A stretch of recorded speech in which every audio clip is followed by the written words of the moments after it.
یہ جو حضور کی ہی حیات طیبہ کے دوران ایک بغاوت کی سی کیفیت عرب کے اندر پیدا ہو گئی اور بڑی زبردست خانہ جنگی ہوئی حضور کے وصال کے فوراً بعد. پھر خلفائے ثلاثہ جو ہیں وہ شہید کیے گئے. اس کا تاریخی پس منظر بھی آپ کو سمجھ میں نہیں آ سکتا یہ کیوں ہے. یہ آئسولیٹڈ واقعات نہیں ہیں، یہ در حقیقت ایک بات سمجھ لیں گے تو سمجھ میں آ جائیں گے. وہ کیا ہے؟ ہر ریولوشن کا خاصہ ہے، یہ لازمی بات ہے کہ جب وہ کامیاب ہو جاتا ہے تو اس کے کچھ عرصے کے بعد کاؤنٹر ریولوشنری موومنٹ شروع ہوتی ہے. ہوتا کیا ہے؟ ایک جماعت انقلاب لانے کے لیے کھڑی ہوئی، اس نے قربانیاں دیں، اس نے سب تقاضے پورے کیے. جو مخالفین تھے مخالفت کرتے رہے، مقابلہ کرتے رہے، ریزسٹ کرتے رہے. ایک جگہ پر آ کر محسوس کیا کہ اب ہم ریزسٹ نہیں کر سکتے. It's no use continuing resistance, لہذا سر جھکا لو بھائی. میں کہا کرتا ہوں اس کو پنجابی میں جو کہتے ہیں نیوی پاؤ، اس وقت تو جو ہے سر جھکا لو، لیکن ذرا وقت ملے گا پھر ہم ذرا موقع محل دیکھ کر وار کریں گے. یہ ہر ریولوشن کا خاصہ ہے، ہر ریولوشن کا، کہ آخری سٹیج پر آ کر مخالفین جو انقلاب کے ہوتے ہیں وہ دب جاتے ہیں، چھپ جاتے ہیں، کور لے لیتے ہیں، اور پھر موقع دیکھتے ہیں اور موقع پر پھر وہ بغاوت کرتے ہیں، اس ریولوشن کو ختم کرنے کی کوشش کرتے ہیں. یہ چیز جو ہے اگر آپ کو سمجھ میں آ جائے تو در حقیقت وہ واقعات جو ہیں جن کی طرف میں نے اشارہ کیا کہ حضور کی زندگی ہی کے اندر وہ آثار شروع ہو گئے تھے. چنانچہ مدعیان نبوت کھڑے ہو گئے. آپ کو معلوم ہے طلیحہ اسدی، مسیلمہ کذاب یمامہ کا، اسود عنسی، سجا ایک عورت، اپنے اپنے علاقوں میں ہم بھی نبی ہیں. انہوں نے سوچا یہ محمد کو اتنی بڑی کامیابی نبوت سے حاصل ہو گئی صلی اللہ علیہ وسلم، دعویٰ نبوت ہی تھا نا. آؤ نا ہم بھی سیر کریں کوہ طور کی، چلو دعویٰ کرو. اور ان کے گرد خاصی بڑی بڑی طاقتیں جمع ہو گئی تھی، کافی بڑی بڑی طاقتیں جمع ہو گئی تھی. چنانچہ مسیلمہ کذاب نے تو جو ریزسٹ کیا ہے، کیونکہ بالآخر جو ہے یہ ایک نبی نبوت کا دعویٰ کرنے والا مرد مسیلمہ اور ایک عورت سجا، ان دونوں نے آپس میں شادی بھی کر لی تھی. وہ تو ڈبل نبوت ہو گئی پھر. اور ان کی بہت بڑی طاقت تھی، بہت بڑی طاقت. یہ یمامہ کے علاقے کے لوگ جو ہیں بنو تمیم، یہ بہت تند خو، بہت سرکش، بہت جنگجو، بہت سخت لوگ تھے. ان کو ریزسٹ کرنا آسان نہیں ہوا. ایک مرتبہ تو ایک لشکر جو حضرت ابوبکر نے بھیجا اس کو تو شکست ہوئی. اس کے بعد حضرت خالد بن ولید رضی اللہ تعالیٰ عنہ کو بھیجا ہے. تو بہرحال ان کو تو حضور نے خطاب دیا تھا، خالد سیف من سیوف اللہ، یہ تو اللہ کی تلواروں میں سے ایک تلوار ہے. اللہ نے فتح دی، لیکن لگ بھگ 1200 صحابہ شہید ہوئے ہیں اس جنگ میں، جن میں 500 حفاظ بھی تھے. چنانچہ اسی سے اندیشہ پیدا ہوا تھا کہ یہ تو قرآن مجید ضائع ہو جائے گا. ابھی تک ہمارے پاس کتابی شکل میں تو ہے نہیں، در چھپے ہوئے نسخے چھاپا کھانا کا سوال ہی نہیں تھا. اصل حفاظت اس کی سینوں کے ذریعے سے ہو رہی تھی. اگر حفاظ کا یہ معاملہ ہوا تو قرآن مجید ضائع نہ ہو جائے. اس پر حضرت ابوبکر سے کہا گیا کہ آپ اس قرآن کو جمع کروائیں اور اسے کتابی شکل دیں. پہلے ریلکٹنٹ رہے ہوئے حضرت ابوبکر کہ جو کام حضور نے نہیں کیا میں کیوں کروں، لیکن پھر جب دلائل سامنے آئے کہ واقعتاً تقاضا ہے تو آپ نے مانا. پھر جو بھی کاتبان وحی تھے حضور کے زمانے سب کو جمع کیا،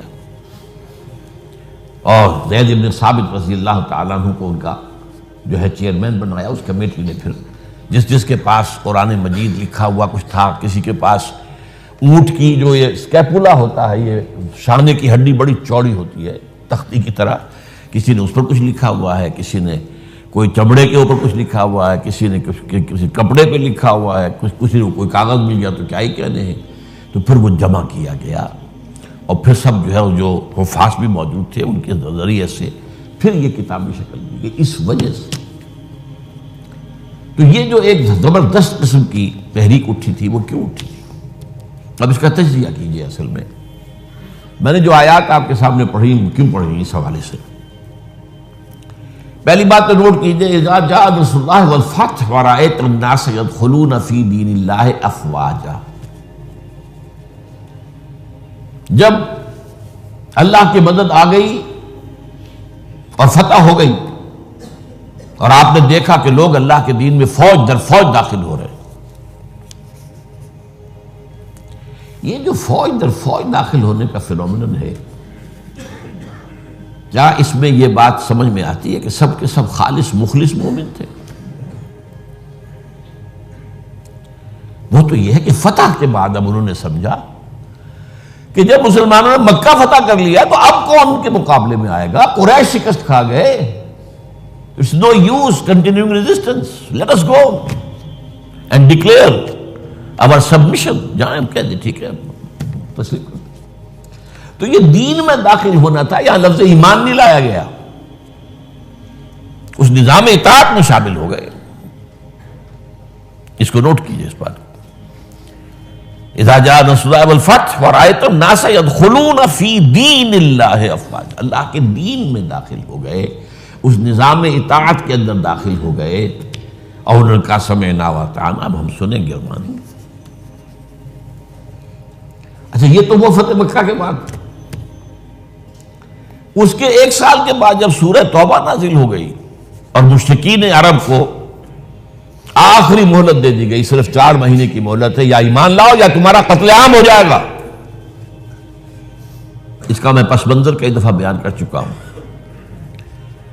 جو 40 نووی میں حدیث آئی تھی اس کے حوالے سے بھی تفصیل سے بیان کر چکا ہوں. اللہ تعالیٰ اپنے رسول جس قوم کی طرف بھیجتا تھا وہ قوم اگر انکار کرتی تھی تو ہلاک کر دی جاتی. یہ مرحلہ آیا ہے اب قریش کے لیے، یا مانو یا ہلاکت. پہلی قومیں ہلاک کی گئی، غرق کر دیے گئے، یا زلزلہ آ گیا، یا کوئی باد سرسر آ گئی، مختلف طریقوں سے. ایک طریقہ یہ بھی تھا کہ مسلمانوں کے ہاتھوں قتل کر دیے گئے. جو میں نے آیت آپ کو سنائی ہے، آیت نمبر 5 ہے سورہ توبہ کی. فَإِذَا انْسَلَخَ الْأَشْهُرُ الْحُرُمُ. اب یہ جو 4 مہینے کی ان کو مہلت دی جا رہی ہے، جب یہ ختم ہو جائے تو اے مسلمانوں فَاقْتُلُوا الْمُشْرِكِينَ حَيْثُ وَجَدتُّمُوهُمْ. اب قتل کرو ان مشرکوں کو جہاں کہیں بھی پاؤ. وَخُذُوهُمْ. پکڑو انہیں. وَاحْصُرُوهُمْ. ان کا گھیراؤ کرو، محاصرہ کرو. وَاقْعُدُوا لَهُمْ كُلَّ مَرْصَدٍ. اور ہر جگہ گھات لگا کر بیٹھو انہیں گرفتار کرنے کے لیے. فَإِن تَابُوا وَأَقَامُوا الصَّلَاةَ وَآتَوُا الزَّكَاةَ فَخَلُّوا سَبِيلَهُمْ. پھر وہ اگر توبہ کر لے، اپنے شرک سے باز آ جائیں اور پھر وہ نماز قائم کریں اور زکوٰۃ ادا کریں تو ان کا راستہ چھوڑ دو. ان اللہ غفور رحیم. اللہ غفور رحیم. اب اس کا تجزیہ کیجئے. جو لوگ اس تھریٹ کے تحت ایمان لائے ہیں ان میں تو ظاہر بات ہے غالب اکثریت ان کو ہوگی کہ جو دل سے ایمان نہیں لائے، تو جان بچانے کے لیے ایمان لائے. ایسے بھی لوگ تھے، تاریخ سے معلوم ہوتا ہے کہ جنہوں نے اس پریشر کے تحت ایمان اسلام قبول کرنے سے انکار کر دیا، وہ عرب چھوڑ کر چلے گئے. کہتے ہیں کہ یہ جو ہمارا ایک کافرستان ایک علاقہ ہے، یہ جو واق خان کی پٹی کے ساتھ ہی ہے، اور اس کے ساتھ ملتا ہوا ایک صوبہ ہے نورستان افغانستان میں. یہ ایک قوم ہے، ان کا کہنا یہ ہے کہ ہم ان لوگوں میں سے ہیں کہ جو ان آیات کے نزول کے بعد جو عرب چھوڑ کر باہر گئے کہ ہم نہیں مانیں گے اسلام. پھر جیسے جیسے ہم پڑھتے گئے پیچھے پیچھے اسلام بھی آ رہا تھا، فتوحات ہو رہی تھی، تو آگے آگے ہم پیچھے پیچھے اسلام، یہاں تک کہ ہم آ کر ہمارے آباء اجداد ان پہاڑوں میں آ کر انہیں پناہ لے لی. یہ چترال کا علاقہ، یہ سارا جو ہے یہاں پر. تو یہ کہتے تھے ہم ان قرشیوں میں سے ہیں. ان کا ایک سردار اور ایک عالم مجھ سے ملا بھی تھا. اس کے بعد یہ ہوا کہ وہ علاقہ تقسیم ہو گیا. احمد شاہ ابداری نے جب بنایا ہے نیا نقشہ افغانستان کا تو اس میں سے ایک حصہ اس علاقے کا افغانستان میں چلا گیا. وہاں امیر دوست محمد والی کابل نے انہیں کر دیا، ایک وارن کر دیا کہ اب اتنی مہلت کے اندر ایمان لاؤ یا قتل کر دیے جاؤ گے. یعنی وہ سزا جس سے بھاگے تھے تمہارے آباء و اجداد وہ یہاں آ جائے گی. وہ ایمان لے آئے. وہ علاقہ نورستان کہلاتا ہے، اسلام کے نور سے منور ہو گیا وہ. اور اس کے ساتھ کا علاقہ پاکستان میں وہ ابھی تک کافرستان ہے. اس کو انہوں نے بلکہ ہماری حکومت نے بھی مینٹین کیا ہوا ہے. وہاں کسی کو تبلیغ کی اجازت نہیں ہے، کچھ نہیں ہے. وہ چاہتے ہیں کہ یہ سیاحت کے لیے سیاحوں کی آمد کو دیکھیں آ کر ان لوگوں کو، تو وہ برقرار رکھا ہو پورا علاقہ. بہرحال یہ کیفیت اب تجزیہ یہ کرنا ہے کہ جو لوگ اس وقت ایمان لائے ان میں اگر اکثریت نہیں تو باہر بہت بڑی تعداد ایسے لوگوں کی تھی کہ جنہوں نے صرف جان بچانے کے لیے وہ جو ہے وہ اپنا ایمان لانا جو ہے اور اسلام میں داخل ہونا قبول کیا، ورنہ حقیقت میں وہ اسلام میں داخل. اس کے بعد حضرت ابوبکر کی خلافت کے دوران اس سے بھی بڑا فتنہ کھڑا ہو گیا. ہم زکوٰۃ نہیں دیں گے، زکوٰۃ جو ہے وہ ہم دیں گے، خود تقسیم کر لیں گے، خود تقسیم کر دیں گے. حضرت ابوبکر رضی اللہ تعالیٰ عنہ نے طے کیا ان کے خلاف جہاد، جنگ. کیونکہ یہ سورہ توبہ کی 5ویں آیت کے اندر بھی یہ ہے، 2 شرطیں ہیں. اگر وہ توبہ کریں اور نماز قائم کریں اور زکوٰۃ دیں. اسی کے حوالے سے جب کہا گیا تھا حضرت ابوبکر سے کہ آپ ان کے خلاف قتال نہ کیجئے، یہ مرتد تو نہیں ہوئے، اسلام سے منکر نہیں ہوئے، کوئی نئی نبوت کا دعویٰ نہیں کیا، اور زکوٰۃ کے بھی منکر نہیں ہیں اس معنی میں کہ زکوٰۃ نہیں دیں گے. کہتے ہیں کہ ہم خود جو ہے اس زکوٰۃ کا بندوبست کریں گے. یہ عظیمت تھی حضرت ابوبکر کی رضی اللہ تعالی عنہ. آپ نے کہا کہ اگر یہ حضور کے زمانے میں اونٹ دیتے تھے زکوٰۃ میں اور ساتھ ہی اس کو باندھنے والی رسی بھی دیتے تھے، اب اگر یہ کہیں گے کہ اونٹ لے جاؤ رسی نہیں دیتے تو بھی میں جنگ کروں گا. ایسے پیارے الفاظ ہیں. ایبدل الدین وانا حی، کیا دین میں تبدیلی کر دی جائے گی، دین میں ترمیم کر دی جائے گی جبکہ ابھی میں زندہ ہوں؟ میرے ہوتے یہ نہیں ہو سکتا. حالانکہ حضرت عمر فاروق جیسی شخصیت بھی مشورہ دے رہی تھی. دیکھیے 2 محاذ پہلے کھلے ہوئے ہیں. جیش اسامہ کو حضور نے تیار کیا تھا، آپ نے بھیج دیا، ٹھیک کیا.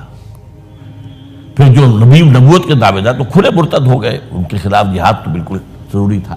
اب تیسرا یہ محاذ نہ کھولے. ابھی مسلمانوں کے دل ویسے زخمی ہیں، حضور کے انتقال کے بعد مورال جو ہے مسلمانوں کا گرا ہوا ہے. لیکن یہ عظیمت تھی حضرت ابوبکر. اب اس کو یوں سمجھیے ذرا تاریخی اعتبار سے تجزیہ کیجیے. اسلام کی فتح کا مطلب مذہبی اعتبار سے کس کی شکست تھی اور سلطنت کے اعتبار سے کس کی شکست تھی، اسی سے پتہ چلے گا کہ کاؤنٹر ریولیوشنری موومنٹس وہیں سے آئیں گی. اسلام کے غلبے کا مطلب تھا شرک کا خاتمہ. لہذا جو مشرک تھے عرب کے سابق جو اسلام لے آئے تھے، قالت الاعراب آمنا قل لم تؤمنوا ولکن قولوا اسلمنا، پورا تقریباً بدو عرب مرتد ہو گئے. بدو عرب، یہ مکہ مدینہ یہ شہر یہ بچے ہیں، ورنہ اکثر و بیشتر یہ اعراب. اسی لیے اس آیت میں الفاظ کہ قالت الاعراب آمنا قل لم تؤمنوا ولکن قولوا اسلمنا ولما يدخل الايمان في قلوبكم. انہی میں سے یہ مدعیان نبوت اٹھے، انہوں نے ہی زکوٰۃ کا انکار کیا. تو پہلا کاؤنٹر ریولیوشن حضور کے ریولیوشن کے خلاف جزیرہ نما عرب سے اندر سے برآمد ہوا ہے، مدعیان نبوت کی شکل میں اور منکرین زکوٰۃ کی شکل میں. بہرحال حضرت ابوبکر صدیق رضی اللہ تعالی عنہ کی جو اقبال نے اشعار کہے ہیں حضرت ابوبکر کی شان میں، اگرچہ ویسے تعداد دیکھی جائے تو حضرت علی، حضرت حسین کے، حضرت فاطمہ رضی اللہ تعالیٰ عنہ کی شان میں جو اشعار ہیں وہ بہت زیادہ ہیں تعداد میں. لیکن حضرت ابوبکر کی شان میں بھی چند اشعار جو ہیں لیکن وہ بہت ٹاپ کے.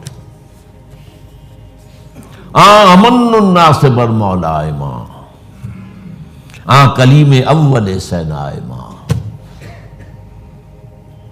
ہمت او کشت امت راچو ابر،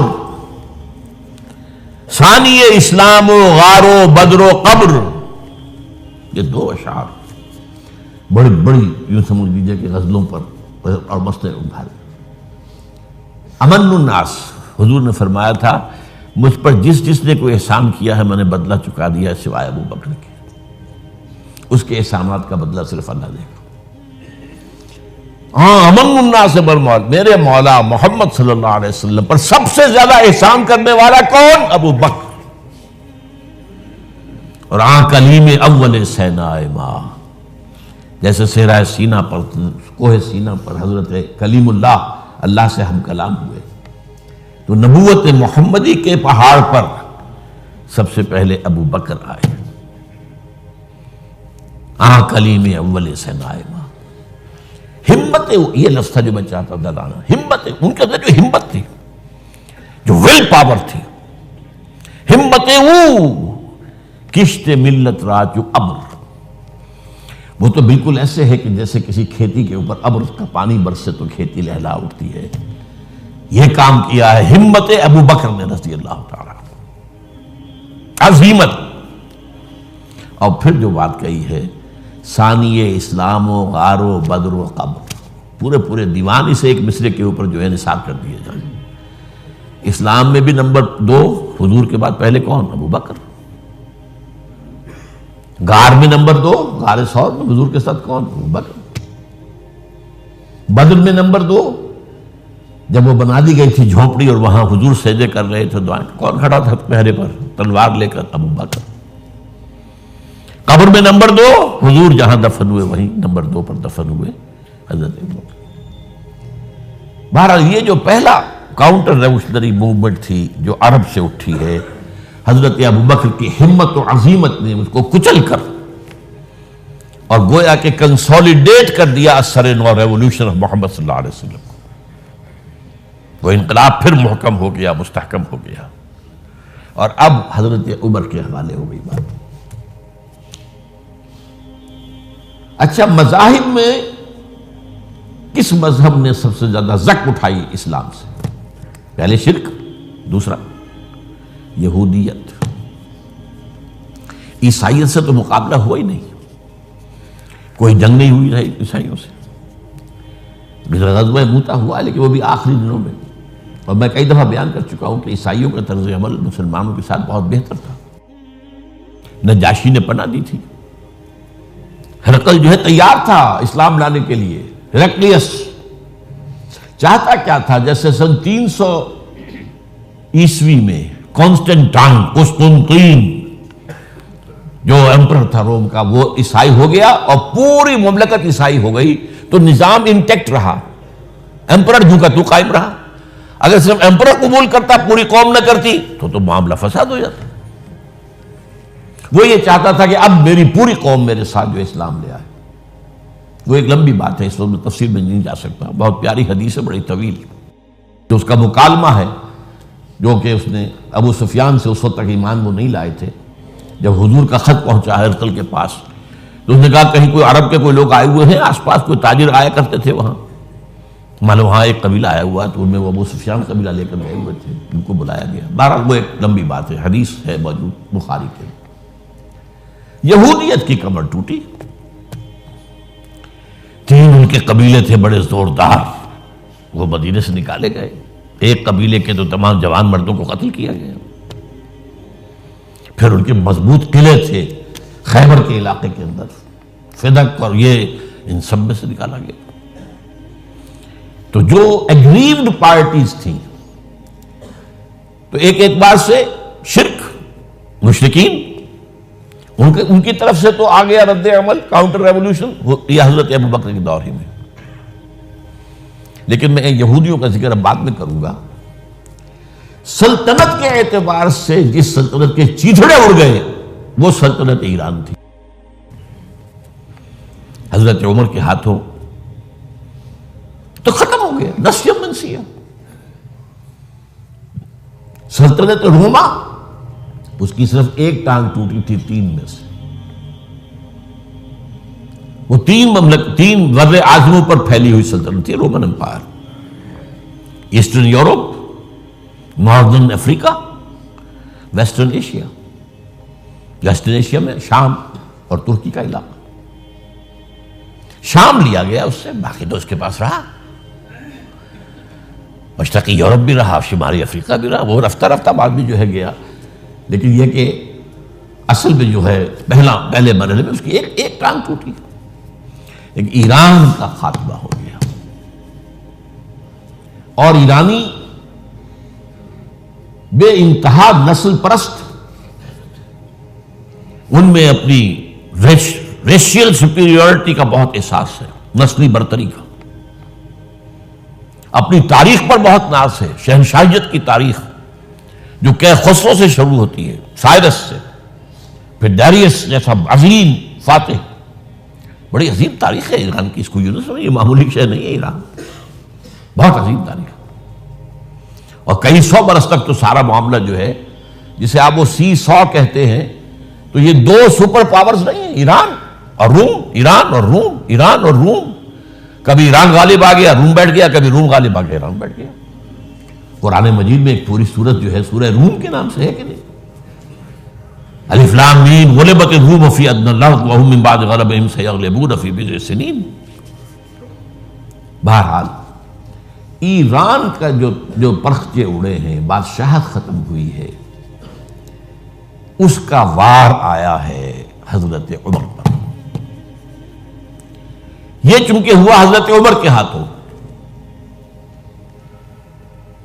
لہذا ایرانیوں کے نزدیک مبغوض ترین شخص حضرت عمر، اور حضرت عمر سے نفرت ان کی جبلت کے اندر ہے، ان کے جینز میں ہے۔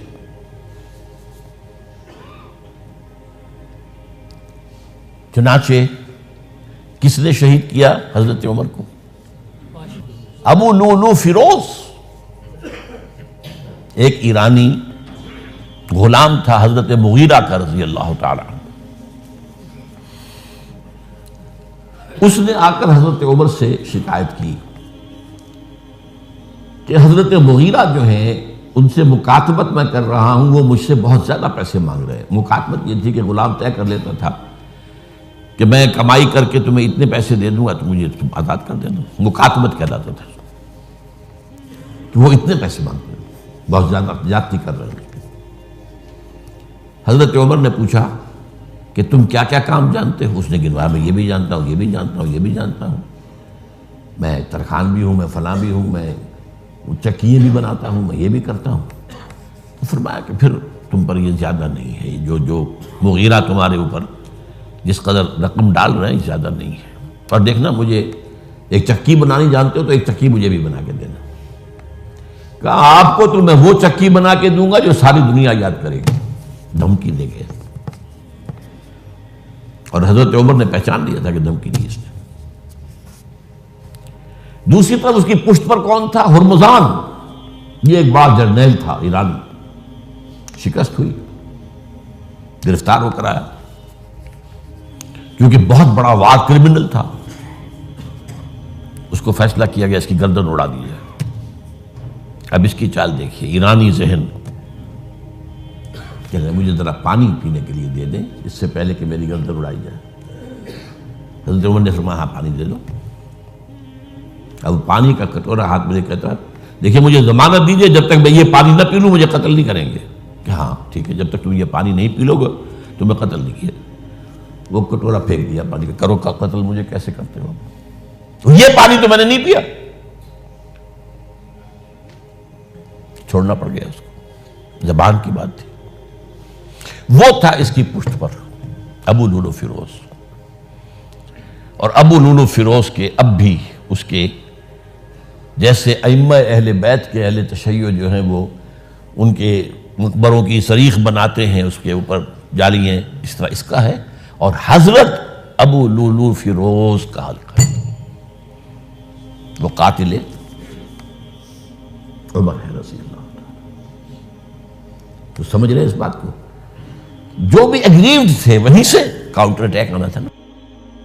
اب آئیے یہود کی طرف۔ ظاہر بات ہے کہ جزیرہ نما عرب سے یہودیت کا خاتمہ ہو گیا۔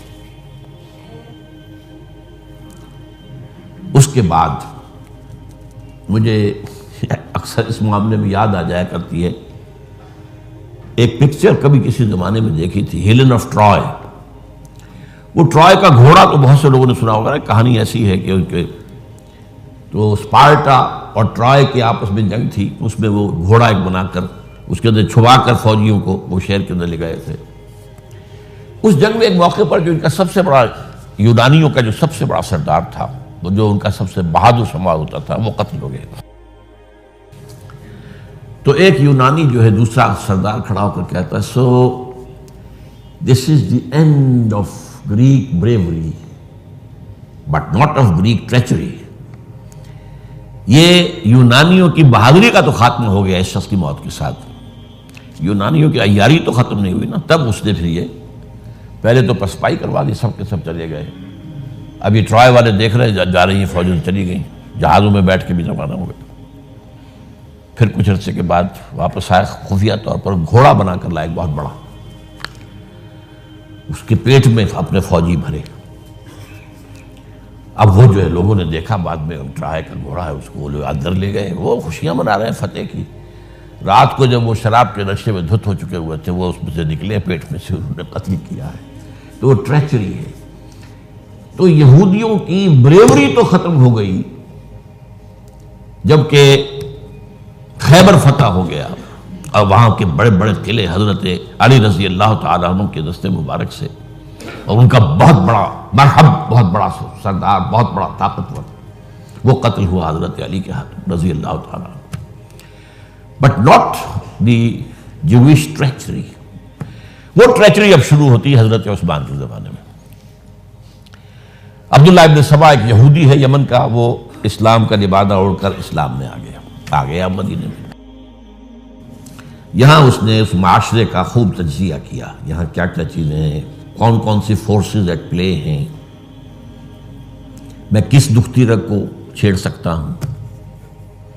انہوں نے محسوس کیا کہ بنو ہاشم اور بنو امیہ کی بڑی پرانی جو ہے چپقلش اور مسابقت، ایک طرح کا مقابلہ قریش کے ان دو بڑے گھرانوں کے اندر، یہ ان کی ہڈیوں کے اندر ہے۔ اس کو اٹھایا۔ اب عجیب بات اصل میں یہ ہے کہ خلیفہ اول نہ بنو امیہ میں سے تھے نہ بنو ہاشم میں سے، بنو ہاشم اور بنو امیہ کا معاملہ تھا۔ قریش تو سب ہے، جیسے وٹو بہت بڑا قبیلہ ہے، ان میں مانے کے، لالے کے، شامد کے، یہ پھر ایک ایک شخص کے نام سے ہوتے، لالے کے کوئی لالا ان میں سے ہوگا، اس کے لالے والے ہو گئے، شامد کوئی شاہ محمد ہوگا، اس کے اولاد جو ہے وہ شامد کے ہو گئے۔ تو یہ مانے کے لالے کے، یہ سب کیا وٹو ہیں۔ تو قریش جو ہے ایک بڑا قبیلہ تھا، اس میں گھرانے یہ تھے، بنو امیہ، بنو ہاشم۔ حضرت ابو بکر نہ بنو ہاشم میں سے تھے نہ بنو امیہ میں سے تھے، بنو تیم میں سے تھے، چھوٹا سا قبیلہ تھا۔ حضرت عمر بھی نہ بنو ہاشم میں سے تھے نہ بنو امیہ میں سے تھے، بنو عدی میں سے تھے۔ اب یہ حضرت عثمان تھے کہ جو بنو امیہ میں سے تھے۔ یہاں سے اس نے اٹھائی بات اور ایسی ایسی باتیں شروع کی جو عوام جو ہیں، جو پورا رسوخ فی العلم حاصل نہیں ہوتا، وہ اس کے اندر بہہ جاتے ہیں۔ دیکھو یہ کیسے ہو سکتا ہے کہ ہمارے نبی جو ہیں وہ تو زمین میں دفن ہیں اور عیسیٰ جو ہے آسمان پر بیٹھے ہیں، اور عیسیٰ تو دوبارہ آئیں گے اور ہمارے نبی نہیں آئیں گے وہ بھی آئیں گے۔ اور ہر نبی کا ایک وصی ہوتا ہے، محمد کا وصی علی ہے، اسے ہونا چاہیے خلیفہ، وہ بنو ہاشم میں سے ہے۔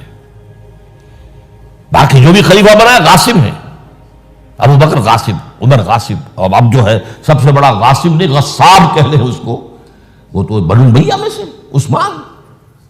ہاؤ کم، کیسے خلافت اس کی؟ اور اس نے اس تک بات بڑھائی ہے کہ حضرت علی تو خدا ہیں، اوتار ہیں خدا کا۔ یہ ساری چیز آج بھی یا علی مدد کا نعرہ جو لگ رہا ہے، یہ وہی سبائیت کے اثرات ہیں۔ یا اللہ مدد کا نعرہ نہیں لگاتے، یا محمد مدد کا نعرہ کوئی نہیں لگاتا، یا علی مدد۔ تو یہ ساری چیزیں جو ہے سمجھنے کی۔ حضرت علی رضی اللہ تعالیٰ عنہ کے بارے میں غالب بھی کہتا ہے، مشغول حق ہوں بندگی بوتراب میں۔ بوتراب حضرت علی ان کی بندگی کرتے ہوئے میں اصل میں اللہ کی بندگی، میں ان کی بندگی کرتا ہوں گویا کہ اللہ کی کرتا ہوں۔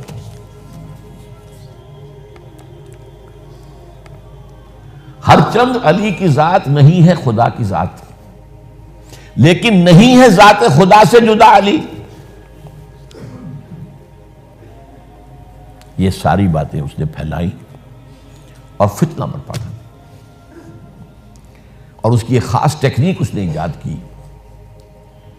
سب سے پہلے اس نے جا کر کوفے میں اپنا میدان جمایا۔ حضرت عثمان کے بارے میں تو اپنا بہت ہی، وہ تو اپنے رشتہ داروں کو پالتا ہے، ان کو عہدے سارے اپنے رشتہ داروں کو دے دیے ہیں، اور انہیں دولت انہیں دیتا ہے، یہ کرتا، معاذ اللہ معاذ اللہ۔ وہاں پہ ذرا کسی نے جو وہاں کے گورنر تھے ذرا بات پرس کی، تو وہاں اپنے ہم خیال چھوڑ کر شام چلا گیا، وہاں جا کے وہی بات، وہاں ایک گروپ بنا لیا، پھر مصر چلا گیا، وہاں جا کر وہی بات۔ اب ظاہر بات ہے اس زمانے میں نہ کوئی ٹیلی کمیونیکیشن، نہ کوئی ٹیلی فون، نہ کوئی تار، کوئی اطلاعات کا وہاں پہنچنا وغیرہ۔ اس میں یہ ہے کہ وہ فتنہ تو جنگل کی آگ کی طرح بڑھ گیا، اس کا معالجہ کرنے والا جو ہے، اس میں حضرت معاویہ نے کہا بھی رضی اللہ تعالیٰ عنہ، آپ ہمیں اجازت دیں، ہم آ کر کچل دیں ان کو۔ گورنر تھے شام کے، انہوں نے کہا میں فوجیں لے کر آتا ہوں، ان کو کچل دیتا ہوں۔ حضرت عثمان فرماتے نہیں، جب تک یہ کوئی ایسا جرم کر نہ دیں کہ جس پر وہ گویا کہ زد میں آ جائے، قانون کی زد میں۔ اگر یہ مجھے قتل کرنا چاہتے قتل کر دیں، پھر اس سے قصاص لے لینا، لیکن جب تک یہ قتل کرتے نہیں تو میں کس جرم میں انہیں ماروں؟ عمرو بن العاص کی طرف سے آتا رہا، لیکن نہیں۔ بہرحال یہ فتنہ اتنا بڑھا اتنا بڑھا اتنا بڑھا، مدینے میں حضرت علی کہتے رہے آپ ہمیں اجازت دیں، ہم ان کو ختم کریں۔ یہ ایک علیحدہ بات ہے، میری کتاب جو ہے شہید مظلوم کا مطالعہ کیجئے، آپ اس کی تفصیل میں جانے کا یہ موقع نہیں ہے۔ یہ کتنی بڑی عظیمت ہے۔ لوگ سمجھتے ہیں کہ یہ تو بڑی کمزوری دکھائی ہو حضرت عثمان، میں کہتا ہوں اس سے بڑی عظیمت کوئی نہیں ہو سکتی۔ انہوں نے کہا میں کسی کلمہ گو کی جان لینے کو تیار نہیں ہوں جب تک کہ اس کے اوپر کوئی جرم ثابت نہ ہو جائے۔ کلمہ گو ہے، آپ اندازہ کیجئے، اس پر اڑے رہنا، ڈٹ جانا۔ یہ تو وہی بات ہے جو حابیل نے کہی تھی اپنے بھائی سے قابیل سے کہ بھائی جان اگر آپ مجھے قتل کرنے کے لیے ہاتھ بڑھائیں گے تو میں تو اپنا ہاتھ نہیں اٹھاؤں گا آپ کو قتل کرنے کے لیے۔ میں تو چاہتا ہوں کہ آپ اپنے گناہوں کے ساتھ میرے گناہ بھی لے جائیں، مجھے قتل کر دیں گے تو میرے گناہ جو ہے سارے آپ کے خاتمے ہو جائیں گے۔ حضرت عثمان 1000 مربع میل کا رقبہ ہے جس کے اوپر کہ ان کی حکومت چل رہی ہے، اور فوجیں ہیں مصر سے اور دمشق سے بار بار اجازت مانگ رہی ہیں۔ یہاں حضرت طلحہ، حضرت زبیر، حضرت علی اجازت مانگ رہے ہیں، نہیں،